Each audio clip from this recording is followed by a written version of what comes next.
కళాకారుల పుట్టినిల్లు కోరుకొండ మండలం శ్రీరంగపట్నం గ్రామం. ఏడాది పొడవునా ఈ గ్రామంలో ఏదో ఆధ్యాత్మిక కార్యక్రమాలు జరుగుతూనే ఉంటాయి.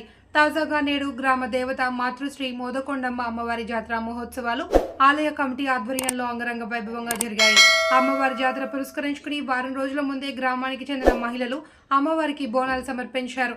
ఈరోజు అమ్మవారి జాతర ఘనంగా జరిగింది. డప్పు వాయిద్యాలు, గరగ నృత్యాలు, సాంస్కృతిక కళా ప్రదర్శనలు, వివిధ వేషధారులతో గ్రామంలోని వీధులు భక్తజనంతో నిండిపోయాయి. మోదకొండమ్మ అమ్మవారిని తెలుగుదేశం పార్టీ రాష్ట్ర కార్యదర్శి, రాజానగరం నియోజకవర్గ ఇన్ఛార్జి బొడ్డు వెంకటరమణ చౌదరి, స్థానిక డీఎస్పీ శ్రీనివాసులు, సర్కిల్ ఇన్స్పెక్టర్ అడప నాగమురళి, వ్యవసాయ శాఖ అసిస్టెంట్ డైరెక్టర్ మల్లికార్జునరావు, గ్రామ సర్పంచ్ దంపతులు మద్దల పెద అమ్మాజీ రమణ తదితరులు వివిధ పార్టీల నాయకులు అమ్మవారిని దర్శించిన వారిలో ఉన్నారు. ఆలయ కమిటీ మద్దల కృష్ణార్జునరావు, సూరిశెట్టి రాంబాబు, పెంటకోట బ్రహ్మం ప్రముఖులకు ఘన స్వాగతం పలికారు.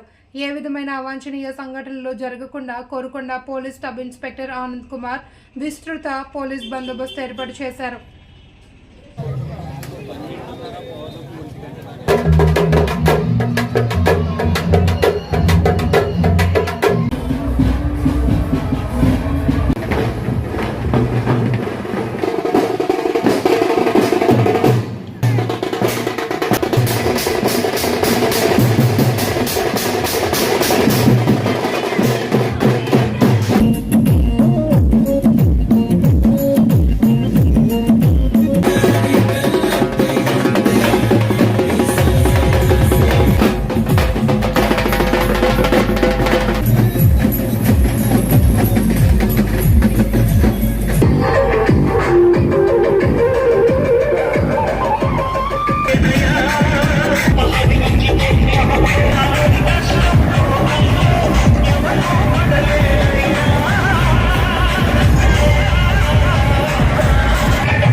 చందాలు వేసుకుని చాలా భారీ ఎత్తున ఇక్కడ కార్యక్రమాలు చేసుకోవడం అనేది చాలా చూడముచ్చటగా ఉంది.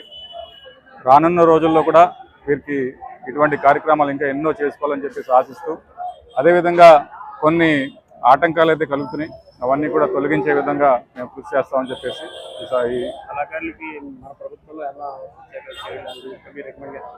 అంటే ఇక్కడ ఎంపీ గారు వచ్చినప్పుడు కానీ, అదేవిధంగా ఇక్కడ ఎలక్షన్ జరిగినప్పుడు కానీ కళాకారులకి వేరేగా ఒక పెన్షన్ ఇవ్వడం, లేకపోతే వారికి ప్రత్యేకించి ఏమన్నా కార్యక్రమాలు చేపట్టాలని చెప్పేసి వారికి ప్రోత్సహించే విధంగా, వారి కళను ప్రోత్సహించే విధంగా చేయాలని చెప్పేసి ఆలోచన అయితే ఉంది. అయితే రానున్న రోజుల్లో దానికి ఏ విధంగా చేయాలని చెప్పేసి తప్పకుండా ఆలోచిస్తాం. గతంలో గత 5 ఏళ్ళుగా చాలా ఇబ్బందులు పడ్డారు తెలుగుదేశం కార్యకర్తలు కానీ, జనసేన కార్యకర్తలు కానీ. అయితే అధికారం వచ్చిన తర్వాత కూడా ఇంకా మాపైన ఇంకా దాడులు జరగడం అనేది కొంచెం శోచనీయంగా ఉంది. మేము కూడా ఆలోచించుకున్నాం ఎందుకు ఇలా జరుగుతుందని. ఇక్కడ సీతానగరం మండలంలో చూస్తే మొన్న అంటే తెలుగుదేశం కార్యకర్తని దాడి కాచి మరీ కొట్టారు. అంటే ఒక బ్లేడ్ తీసుకుని ఆయన గీయడం కూడా జరిగింది. హాస్పిటల్కి వెళ్ళారు, కేసులు అయితే పెట్టించాం. మళ్ళీ ఇంకో కార్యకర్తని తలపగలు కొట్టారు అక్కడ సీతానగరం మండలంలో.